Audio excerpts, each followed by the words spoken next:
Seringkali kebaikan Allah itu kita pandang dari sudutnya yang materi. Allah itu baik kalau kita punya harta yang banyak, tanah yang luas, pabrik yang di mana-mana. Sementara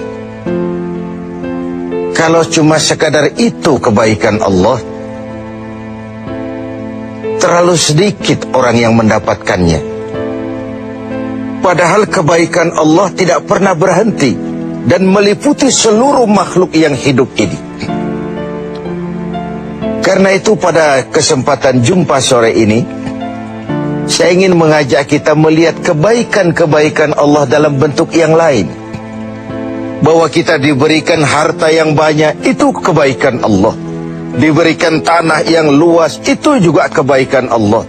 Diberikan perusahaan, pabrik di mana-mana, itu juga kebaikan Allah.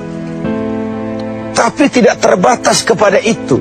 Ada kebaikan-kebaikan yang non-materi, yang malah justru itulah esensi kebaikan itu.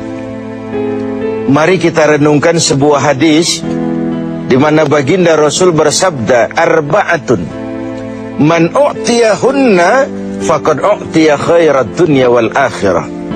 Ada 4 hal.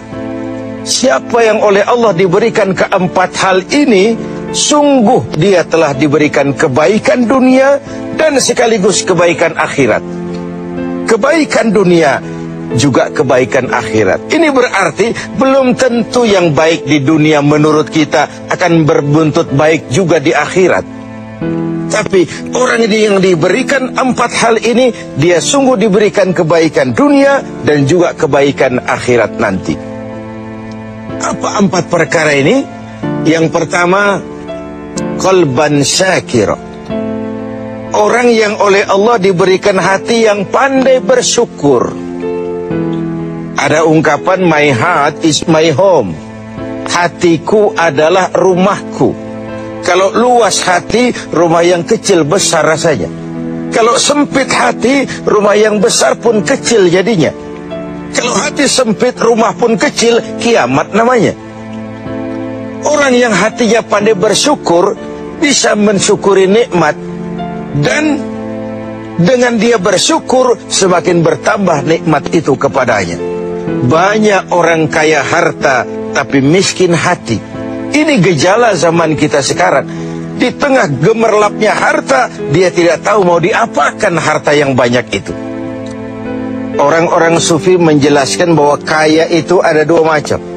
Ada kaya majazi dan kaya hakiki.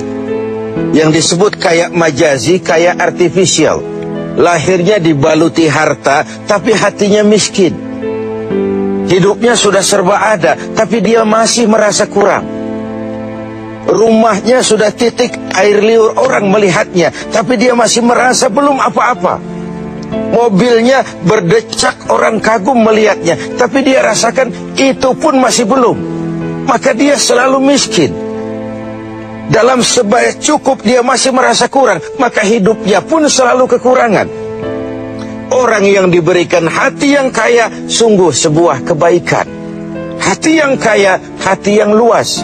Kalau hati luas, tandanya 2, bisa mensyukuri nikmat dan tidak mengingkari apa yang diberikan Allah kepadanya. Tapi orang yang hatinya sempit biasanya tidak pandai mensyukuri nikmat. Dan lebih celaka lagi ini, tidak senang lihat orang lain mendapat nikmat. Orang seperti ini ya susah gemuk.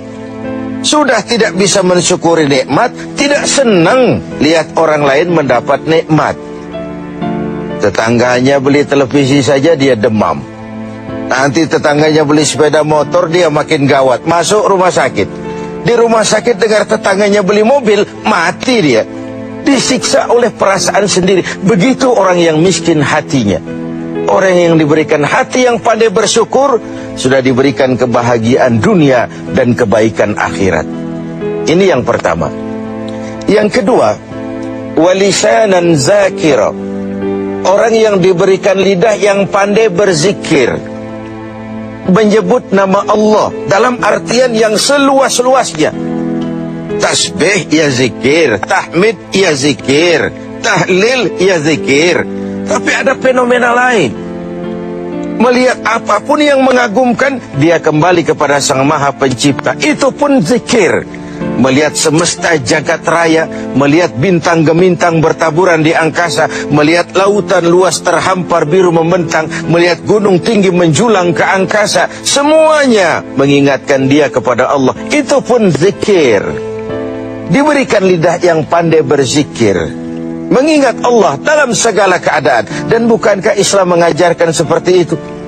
Dari hal-hal yang paling kecil, memulai pekerjaan, bismillah. Melihat sesuatu yang hebat, Masya Allah. Melihat sesuatu yang luar biasa, Subhanallah. Terkejut, Astaghfirullah. Berjanji, Insya Allah. Semua dikaitkan dengan Allah. Inilah zikir itu. Hidup yang larut dalam alur ketuhanan.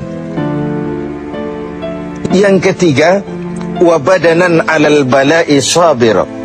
Beruntung orang, diberikan kebaikan orang kalau dia dikaruniai badan yang tegar menghadapi bencana, tegar menghadapi cobaan, kuat menghadapi tantangan. Tantangan itu penting. So, kalau tidak ada tantangan, kita akan tidur. Cobaan juga kita perlukan. Tapi kalau kita tidak sanggup menahannya, larut oleh cobaan itu, kita akan kalah karenanya. Orang yang baik, diberikan kebaikan dunia akhirat, punya badan yang tegar menghadapi cobaan. Apa cobaan Allah? Dua macam. Satu ayat menjelaskan, wa nabluukum bil khairi wasyarri. Kami akan coba, kami akan uji kamu dengan yang baik dan dengan yang tidak baik, dengan yang enak dan dengan yang tidak enak, dengan yang menyenangkan dan dengan yang tidak menyenangkan. Bukan cuma sakit cobaan itu, sehat pun ujian. Bukan cuma miskin ujian, kaya pun cobaan. Bukan cuma tidak punya jabatan cobaan, naik pangkat pun ujian. Kita nih yang namanya ujian kan yang tidak enak saja. Kalau sudah sakit, ya Allah, sedang diuji. Sehat, lupa daratan. Miskin, ujian. Setelah kaya, lupa bahwa itu juga ujian. Fenomenanya apa? Banyak orang lulus ketika diuji dengan kemiskinan, tapi gagal berantakan setelah diuji dengan kekayaan.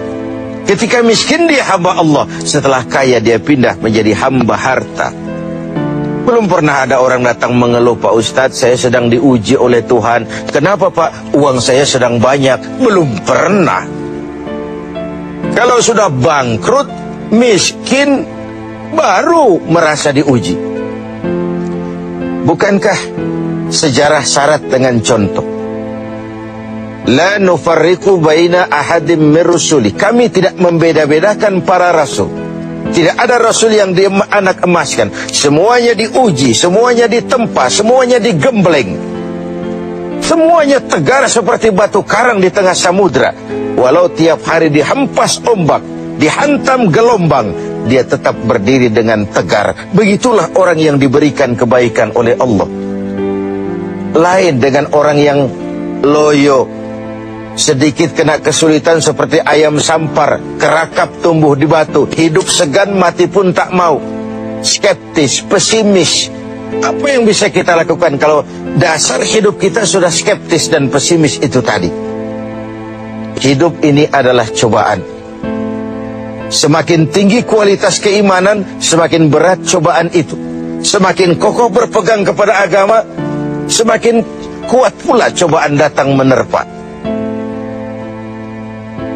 Yang terakhir, orang yang diberikan kebaikan dunia akhirat, wa zaujatan salihatan, diberikan istri yang salihah, pendamping.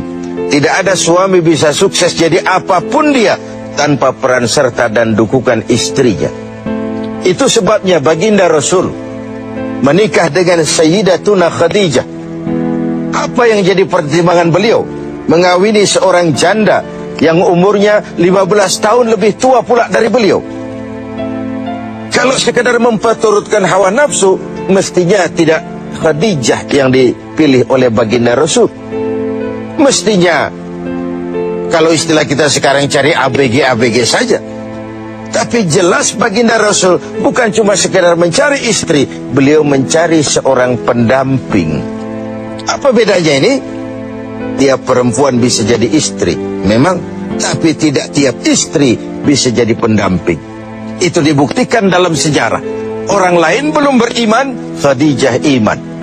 Orang lain memusuhi Nabi, Khadijah mengorbankan hartanya untuk membantu perjuangan Nabi. Saat Nabi terkena kesulitan, Khadijah tampil jadi penghibur. Khadijah tampil jadi pembela. Ketika pertama kali berhadapan dengan malaikat Jibril menyampaikan wahyu, Rasulullah gemetar seperti orang demam. Kembali ke rumah, "Zammiluni ya Khadijah." Selimuti saya Khadijah, selimuti. Kenapa bang? Barusan turun Jibril, dia katakan begini. Saya khawatir Khadijah. Khadijah mengerti suaminya mengalami semacam frozen emotional attitude. Sebagai istri yang bijak, pendamping yang baik, beliau tampil, "Kalla ma yukhzikallahu abada." Jangan khawatir bang, Allah tidak akan menyusahkan abang untuk selamanya. Tenanglah. Rumah tangga adalah awal kesuksesan kita di tempat lain. Karena itu, kalau diberikan istri yang solehah, itu sudah kebaikan dunia dan kebaikan akhirat.